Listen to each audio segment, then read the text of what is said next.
Donc là on est sur un Venezuela qui s'appelle Puerto Cabello. Voilà. Venezuela Puerto Cabello. Qui a une jolie histoire, qui est le regroupement de fèves de cacao qui a été... donc c'est un territoire déjà, mais en même temps cette histoire sur ce Puerto Cabello, c'est la famille Franceschi qui a réuni un petit peu le travail de tous les planteurs qui sont aux alentours de leur propre plantation. Et quand j'avais visité ces villages, c'est des micro-villages de quelques maisons, de 4-5 maisons, et chacun un peu devant sa maison, enfin c'est plutôt une cabane je dirais, plutôt qu'une maison, des tables de séchage.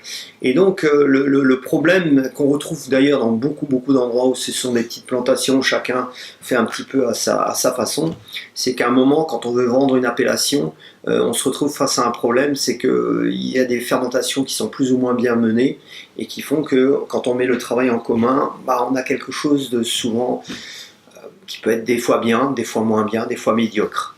Et donc cette famille qui a cette expérience sur les fermentations, qui sont des grands spécialistes, on leur a proposé de mettre en commun toutes leurs fèves au moment des fermentations pour mener à bien une fermentation faite par des experts.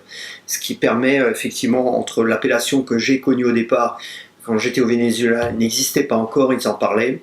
Je l'ai connue 1 an après mon retour, c'était bien, mais là franchement c'est beaucoup mieux parce que là on sent qu'il y a une étape qui a été franchie.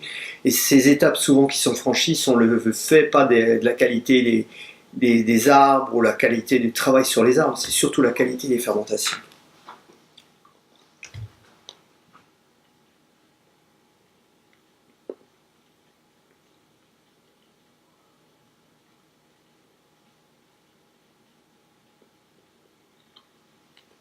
Toujours cette douceur, mais là, tout de suite derrière la douceur, on a un côté un petit peu plus marqué, des cacaos qui ont déjà plus de présence. À part Porcelana qui a tout sur la douceur, on retrouve un peu la typicité de tous les Venezuela.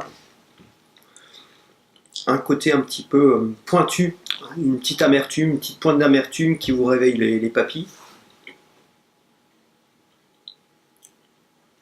Là, une belle note de cacao, là, riche, profonde, qui vous prend toute la bouche. Là, il y a très peu de côté fruité, très peu. Belle définition, un côté légèrement réglissé, mais très fin. Raisin sec.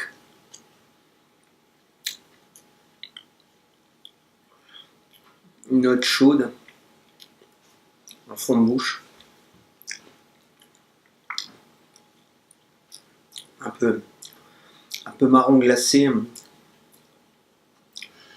Voilà, un chocolat qui vous remplit bien, qui a beaucoup de présence en bouche. Voilà, c'était Puerto Cabello.